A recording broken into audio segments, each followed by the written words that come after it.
اعوذ باللہ من الشیطان الرجیم کل نفس ذائقۃ الموت۔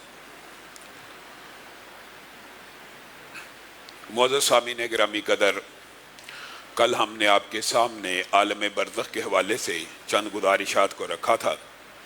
اسی بات کو آگے بڑھائیں گے۔ جناب عبادہ بن صامت کی بخاری شریف میں یہ حدیث موجود ہے کہ نبی کریم صلی اللہ علیہ وسلم نے ارشاد فرمایا کہ جو بندہ اپنے رب سے، یا جو عورت، مومن مرد ہو یا عورت ہو، یا فاسق مرد ہو یا عورت ہو، جو بندہ بھی اپنے رب سے ملاقات کو ناپسند کرتا ہے، اللہ بھی اس سے ملاقات کو ناپسند کرتے ہیں۔ تو ازواج مطہرات نے جب یہ بات سنی تو سوال کا پیدا ہونا یقینی اور بدیہی تھا۔ ایک زوجہ نے رسول اللہ صلی اللہ علیہ وسلم سے گزارش کی کہ اگر تو اللہ سے ملاقات کا مطلب موت ہے تو موت سے کراہت تو ہر بندے کی فطرت کے اندر موجود ہے، اور موت کو بہت زیادہ پسندیدہ تو میں بھی نہیں سمجھتی۔ زوجہ رسول کہہ رہی ہیں تو رسول اللہ صلی اللہ علیہ وسلم نے کہا اس سے مراد یہ نہیں جو تم نے سمجھا، بلکہ اس سے مراد یہ ہے کہ جب موت کا لمحہ آ جاتا ہے اس وقت اچھے بندے کو اچھائی کی نویدیں اور خوشخبریاں جب سنا دی جاتی ہیں تو وہ بندہ ایک سیکنڈ کے لیے بھی پھر مزید دنیا میں نہیں رہنا چاہتا، وہ دوڑ کر بھاگ کر اللہ رب العزت سے ملاقات کرنا چاہتا ہے، تو اللہ بھی اس سے ملاقات کرنا چاہتا ہے۔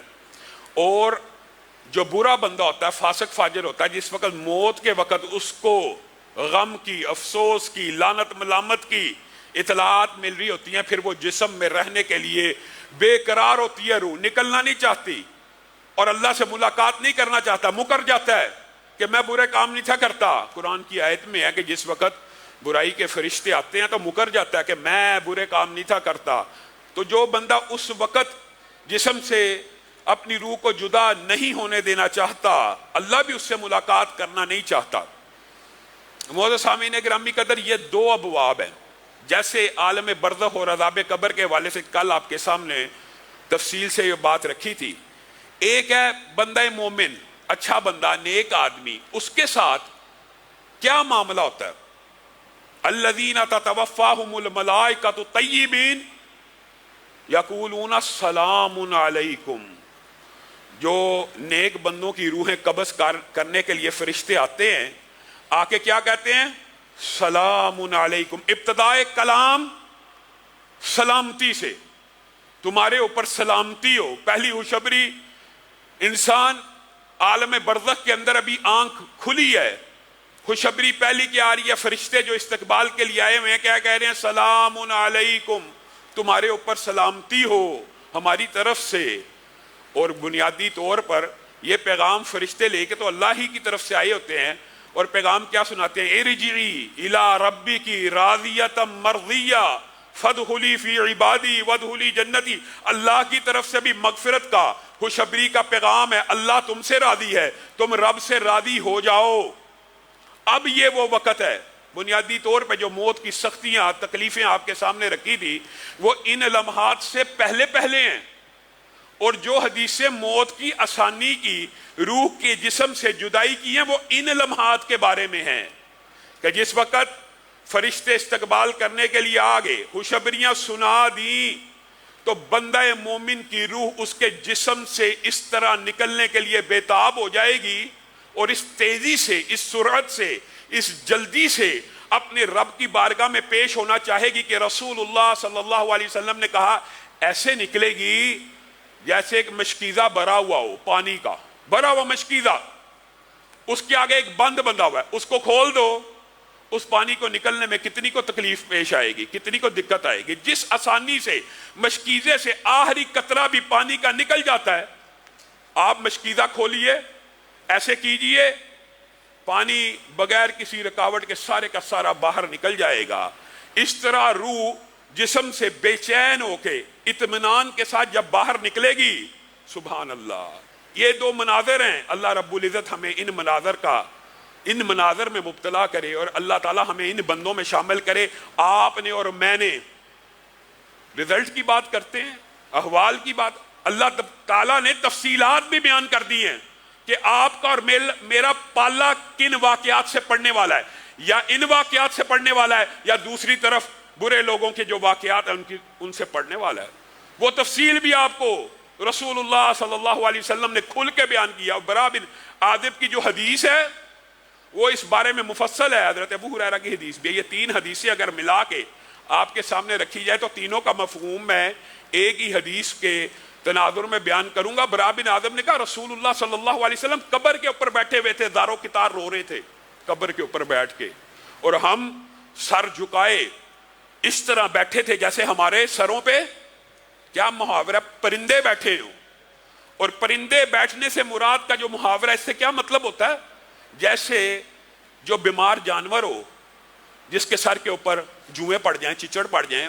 آپ سارے پنجاب کے اندر جانتے ہیں جانوروں کو چچڑ پڑ جاتے ہیں، کوئی جوئیں پڑ جاتی ہیں، تو اس وقت جب کوئی پرندہ آتا ہے تو جانور اپنا سر نہیں ہلاتا کہ آرام سے اچک لے، مجھے اذیت سے نجات دے دے۔ سبحان اللہ۔ صحابہ کہتے ہیں ہم رسول اللہ صلی اللہ علیہ وسلم کے سامنے ایسے بیٹھا کرتے تھے کہ جیسے ہمارے سروں کے اوپر پرندے بیٹھے ہوں، اور میں اور آپ رسول اللہ کی حدیث سنی، زندگی نہ بدلی، دل کی کیفیت نہ بدلی، کیا فائدہ؟ رسول اللہ صلی اللہ علیہ وسلم کے سامنے ہم ایسے بیٹھے تھے تو رسول اللہ صلی اللہ علیہ وسلم نے یہ احوال بیان کرنا شروع کیے تھے جو میں آپ کے سامنے رکھ رہا ہوں۔ اور جس وقت روح نکلی ساتھ ہی رسول اللہ صلی اللہ علیہ وسلم نے، تین روایات ہیں، الفاظ کا فرق ہے لیکن مفہوم ایک ہی ہے۔ پہلی خوشخبری سلام علیکم، دوسری خوشخبری اللہ کی طرف سے بھی مغفرت کا وعدہ وعید خوشخبری، تیسری ملک الموت نے ایک لمحے کے لیے روح کو اپنے ہاتھ میں لیا تو فرشتوں نے آگے بڑھ کر ان سے روح کو اس اطمینان اور سکون سے ہاتھ میں لیا کہ رسول اللہ صلی اللہ علیہ وسلم نے فرمایا سفید رنگ کا ریشم کا لباس جنت سے تیار کیا ہوا فرشتے ہاتھ میں اٹھائے اس روح کے لیے لے کے آتے ہیں۔ اللہ تعالی ہمیں بھی میسر فرمائے۔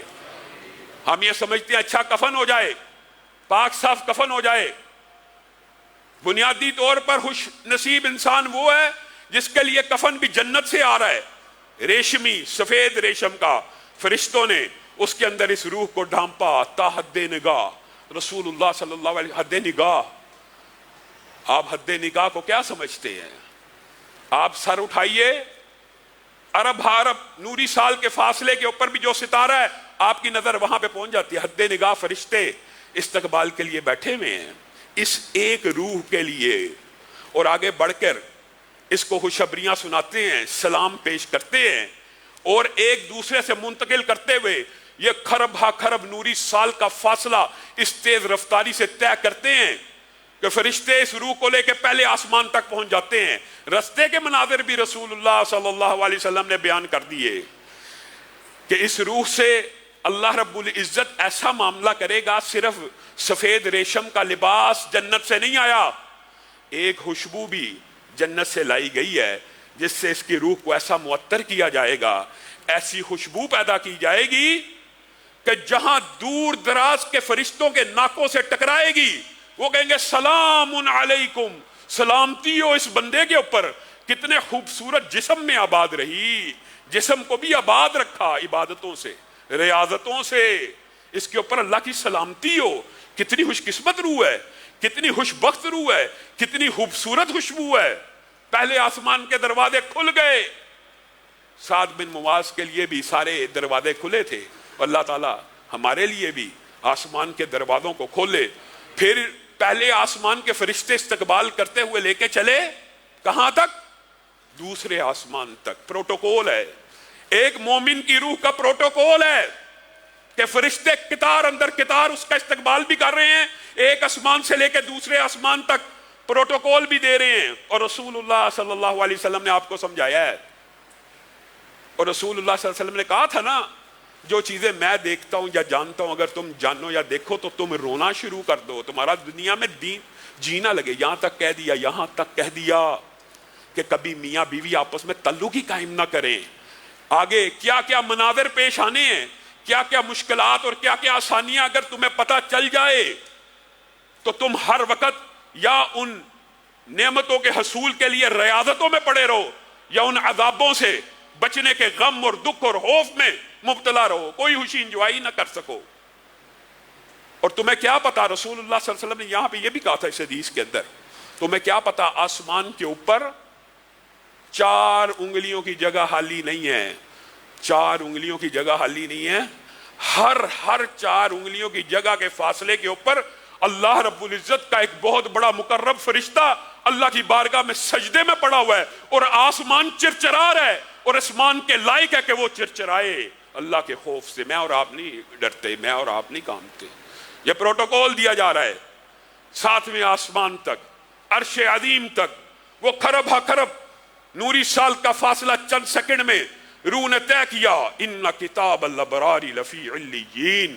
اللہ کی طرف سے خوشخبری اور اللہ کی طرف سے اعلان ہوا, اس روح کو علیین میں رکھ دیا جائے, اس کا مقام اور ٹھکانہ اس کو علیین میں دکھا دیا جائے, اور دیگر روایات کو ملایا جائے تو یہ پتہ چلتا ہے اس روح کو وہاں پہ موجود علیین میں پہلے سے موجود جو ارواح ہیں وہ پہچان جائیں گی. اور حدیث کے الفاظ کتنے خوبصورت ہیں کہ وہ اس کا ایسا استقبال کریں گی اور اتنی خوشی محسوس کریں گی جیسے تم کسی اپنے بھائی سے ایک عرصے کے بعد ملو تو جو خوشی محسوس کرتے ہو وہی وہ روحیں خوشی محسوس کریں گی اور تیزی سے گفتگو کرنا شروع کر دیں گی. فلاں کیسا, فلاں کیسا. کہیں گے صبر کرو صبر.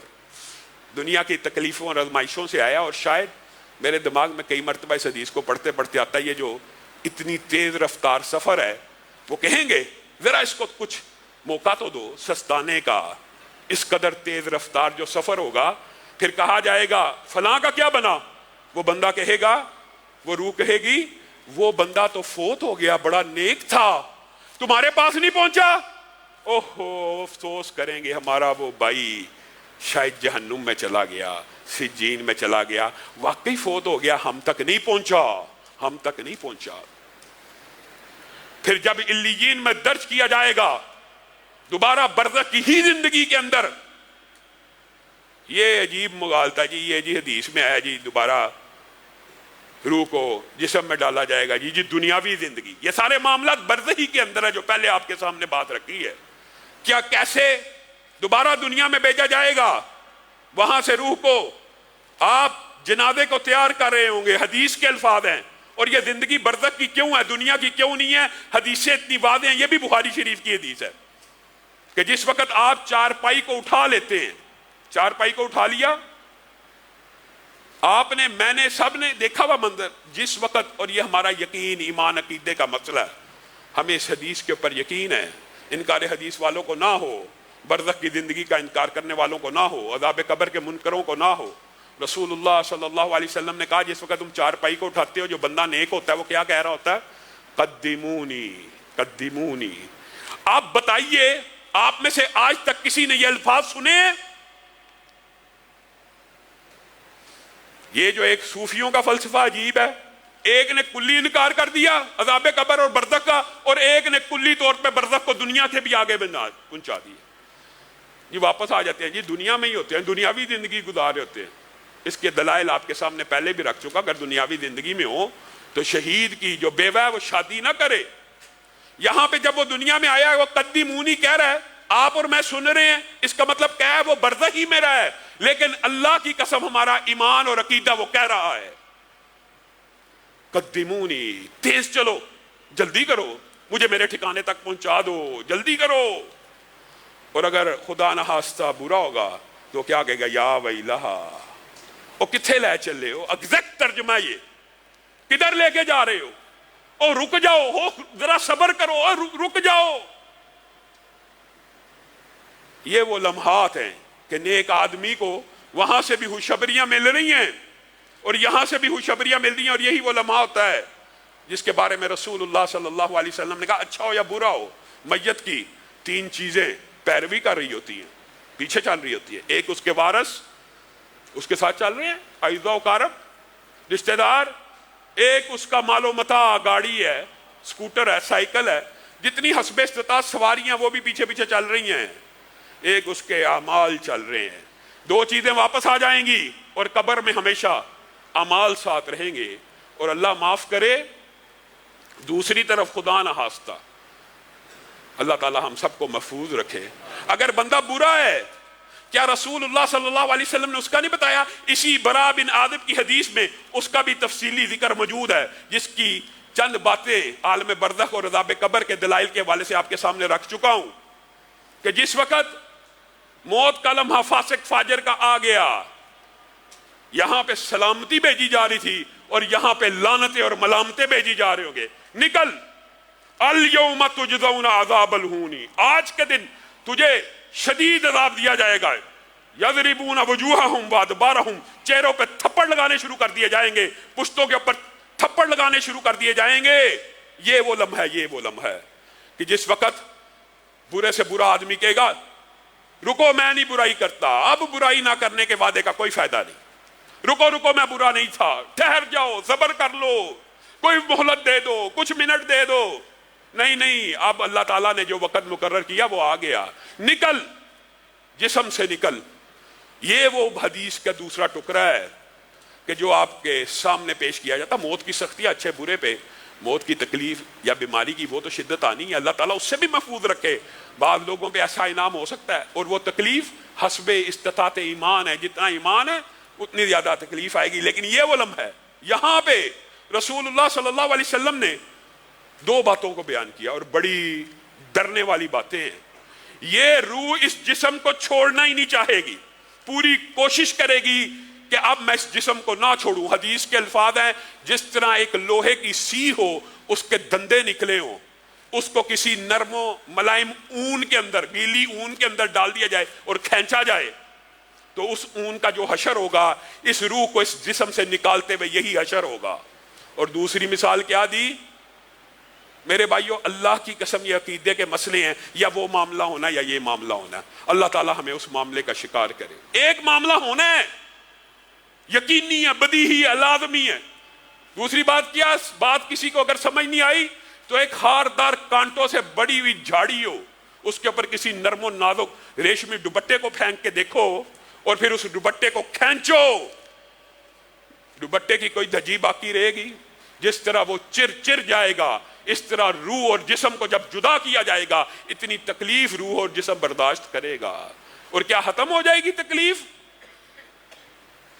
جہنم سے ٹاٹ کا بنا ہوا کفن لایا جائے گا، بدبوئیں وہاں سے لائی جائیں گی، رستے میں جو فرشتے اس بدبو کو سونگ رہے ہیں، کتنا بدبخت آدمی تھا، لعنت ملامت کے الفاظ بھی حدیث صحیح میں موجود ہے، لعنتیں بھیجیں گے۔ بدبخت آدمی اس رب کی نہیں مانی جس نے پیدا کیا، جس نے بنایا، جس سے وعدہ کر کے دنیا میں آیا، جس نے بچپن سے جوانی دی، ہر صلاحیت، ہر نعمت دی، اس کی نافرمانی کر کے آیا۔ کتنا ظالم ہے، کتنا خبیث ہے، کتنا ذلیل ہے۔ مفہوم یہ ہے، اور پورے رستے میں آسمان تک جاتے جاتے یہی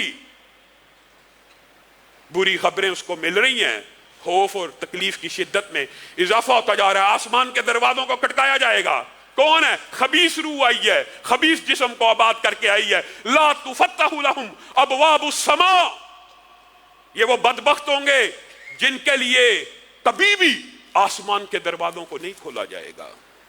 ولا يدخلون الجنہ، اور یہ کبھی بھی جنت میں داخل نہیں ہوں گے، حتی یلج الجمل فی سم الخیاط، یہاں تک کہ اونٹ سوئی کے ناکے سے نہ گزر جائے، بلا گزر سکتا ہے، ان کے لیے آسمان کا دروازہ نہیں کھولا جائے گا۔ لا مرحبا بکم، وہاں پہ مرحبا، کتنی عمدہ روح ہے، اہلن و سہلن کی صدائیں ہیں، عرش تک لے کے چلے ہیں، یہاں پہلے آسمان کے دروازے نہیں کھل رہے۔ فکأنما خر من السماء، اتنی تیز رفتاری سے زمین پہ دے مارا جائے گا جیسے ہوا تیز رفتاری سے یا پرندہ تیز رفتاری سے غوطہ کھاتا ہے۔ ان کتاب الابرار لفی، ان کتاب الفجار لفی سجین، اس کو قید خانے میں ڈالا جائے گا۔ کس قید خانے میں؟ اللہ کا تیار کیا قید خانہ، کسی انسان کا تیار کردہ جیل خانہ نہیں ہے۔ اس بدبخت کو سجین میں رقم کر دیا جائے گا، پھر اس کی روح کو بھی دوبارہ برزخی کی زندگی میں نظارہ دیدہ عبرت کے لیے بھیجا جائے گا۔ تو یہ کیا کہہ رہا ہوگا؟ ہائے مجھے کہاں لے کے جاتے ہو، ہائے مجھے کہاں لے کے جاتے ہو، رک جاؤ، ٹھہر جاؤ۔ اور بعض چیزیں نیک و بد کے لیے برابر ہیں۔ اگر میت یہ احساس راحت کا رکھتی ہے یا عذاب کا رکھتی ہے، مرنے والا برزخ کے اندر، یہ بھی ہمارے عقیدے کا حصہ ہے۔ برزخ کے اندر مسرت کے احساسات ہیں، رحمت کے اثرات محسوس کرتا ہے مردہ، اسی طرح عذاب کی شدت کو بھی محسوس کرتا ہے، اسی طرح جو کچھ اللہ رب العزت کہلوانا چاہتا کہتا ہے۔ منکرین حدیث آپ کے سامنے رکھ چکا کہ وہ جب کسی حدیث کا انکار کرتے ہیں وہ حقیقت میں قرآن کی آیت کا بھی انکار کرتے ہیں۔ جب ہم یہ کہتے ہیں نا کہ میت چارپائی کے اوپر یہ کہہ رہی ہوتی ہے قدمونی، جی یا دیکھو جی کہہ رہے ہیں مردہ بول دے، اب یہ بنیادی طور پہ وہ اپنی طرف سے حدیث کا انکار کر رہے ہوتے ہیں، لیکن قرآن پاک کی آیت میں مردے کا کلام موجود نہیں ہے۔ یا لیت قومی یعلمون، یہ کون کہہ رہا ہے؟ ایک مردہ کہہ رہا ہے کہ اے کاش میری قوم جان جائے بما غفر علی ربی، جو میرے رب نے میری مغفرت کی ہے۔ جو منکر حدیث ہوتا ہے وہ منکر قرآن بھی ہوتا ہے۔ وہاں پہ جو کلام ہے شہید یاسین کا وہ میت کا نہیں ہے، عام فہم بات ہے۔ اور پھر جب میت کو قبر میں ڈال دیا جاتا ہے، یہ بھی صحیح حدیث سے ثابت ہے۔ اس کے پہ انکار حدیث کرنے والوں نے بڑی لمبی چوڑی فضول بحث کل آپ کے سامنے اسی لیے رکھا تھا کہ اس انکار کا فائدہ کیا ہے؟ قرآن کی آیتوں کے اندر بھی یہ ساری باتیں موجود ہیں، ان سے ملتی جلتی آیت موجود ہے۔ کوئی ایک بات ایسی ہو جو قرآن کے اندر موجود نہ ہو اس سے ملتی جلتی، اور جس وقت ان کو قبروں میں ڈال دیا جاتا ہے یہ نیک و بد کے لیے برابر ہے۔ وہ اس وقت قدموں کی چاپ کو سنتے ہیں، جوتوں کی آہٹ کو سنتے ہیں۔ کن لوگوں کی؟ اپنے رشتہ داروں کی، یا جو قبر میں دفن کرنے کے لیے آئے ہیں ان کی آوازوں کو سنتے ہیں۔ امی عائشہ بیان کرتی ہیں یہ وہ گھاٹی ہے، یہ وہ تنہائی کا لمحہ ہے کہ ایک یہودی عورت جب آئی تھی نا، اس نے آ کے کہا تھا کہ عذاب قبر سے پناہ مانگا کرو۔ میں ڈر گئی اور میں نے اللہ کے رسول سے پوچھا کہ قبر میں عذاب ہوتا ہے؟ تو رسول اللہ صلی اللہ علیہ وسلم نے کہا تھا ہاں قبر میں عذاب ہوتا ہے۔ اور اس کے بعد میں نے غور کیا، رسول اللہ نے اپنی زندگی میں ایک نماز ایسی نہیں پڑھی جس میں عذاب قبر سے پناہ کی دعا نہ کی ہو۔ کس نے؟ نبی نے، رسول نے۔ میں اور آپ کس بات کی مولی ہیں؟ رسول اللہ صلی اللہ علیہ وسلم نے کہا نہیں تھا ان قبر والوں کو دو ہلکی سی باتوں پہ بھی عذاب ہو رہا ہے، ایک چگلی کیا کرتا ہے ایک پیشاب کے چھینٹوں سے نہیں بچتا۔ رسول اللہ صلی اللہ علیہ وسلم نے کہا نہیں ایک آواز سنی مغرب کے وقت کے قریب، کیا کہا تھا رسول اللہ صلی اللہ علیہ وسلم نے؟ یہودیوں کو ان کی قبر کے اندر عذاب ہو رہا ہے۔ اور رسول اللہ صلی اللہ علیہ وسلم کی یہ جو بخاری شریف کی حدیث ہے قدیمونی والی کہ میت یہ بات کہتی ہے، رسول اللہ صلی اللہ علیہ وسلم نے کہا اللہ کی قسم اس آواز کو دنیا کی ہر مخلوق سنتی ہے سوائے انسانوں اور جنوں کو، اور انسانوں اور جنوں کو نہ سنانے کی حکمت ہے، یہ بھی رسول اللہ نے بیان کی ہے۔ میرا دل چاہتا ہے میں اللہ سے دعا کر کے تمہیں عذاب قبر میں سے بعض چیزوں کو سنوا دوں، لیکن پھر میں سوچتا ہوں تم اپنے مردے دفنانا چھوڑ دو گے، تم اللہ کے خوف سے اپنے مردے دفنانا چھوڑ دو گے، لیکن اللہ تعالیٰ نے آپ کو اور مجھے سمجھانے کے لیے پھر بھی ڈیٹیلز بیان کر دی ہیں۔ یہ جو سنانے کی دعا ہے کہ میں چاہتا ہوں، میرا دل چاہتا ہے اور میں نہیں سناتا، اس کے حوال تو آپ کو بتا دیے ہیں۔ اس کے حوال اتنے واضح، کئی دفعہ تو خود رسول اللہ صلی اللہ علیہ وسلم کی زندگی کا ایک عجیب و غریب واقعہ ہے۔ ایک آدمی نے اسلام کو قبول کیا، رسول اللہ صلی اللہ علیہ وسلم نے سورہ بقرہ سورہ آل عمران اس کو سکھائی اور اس کو کہا لکھ کتابت کر۔ وہ بندہ نے کچھ کتابت کی اور مرتد ہو گیا، عیسائی تھا۔ رسول اللہ صلی اللہ علیہ وسلم کے بارے میں ہردہ سرائی کرنے لگا، یہ جو سورہ بقرہ آل عمران لکھی ہے یہ میں نے لکھی ہے، یہ وہی کچھ ہے جو میں رسول اللہ کو لکھ کے دیتا تھا اور رسول اللہ معاذ اللہ اس کی تلاوت کیا کرتے تھے۔ یہ بندہ مر گیا۔ کیا اللہ نے یا رسول اللہ نے بھی بتانے میں کوئی کسر چھوڑی ہے؟ وہ بندہ مر گیا، عیسائیوں نے اس کی قبر کھودی، اس میں دفن کیا، اگلے دن صبح وویلا مچ گیا، عیسائیوں نے شور مچا دیا۔ کیا؟ مسلمانوں نے ہمارے مردے کو قبر سے نکال کے باہر کر دیا ہے۔ جا کے دیکھا گیا واقعی قبر اکھڑی ہوئی ہے اور مردہ باہر بری حالت میں پڑا ہے۔ یہ مسلمانوں کا کام ہے۔ مسلمانوں نے کہا ہم نے نہیں کیا، ہم نے نہیں کیا، اللہ کا عذاب لگتا ہے قبر کا۔ انہوں نے کہا اچھا پھر دفنایا ذرا گہرا کر کے.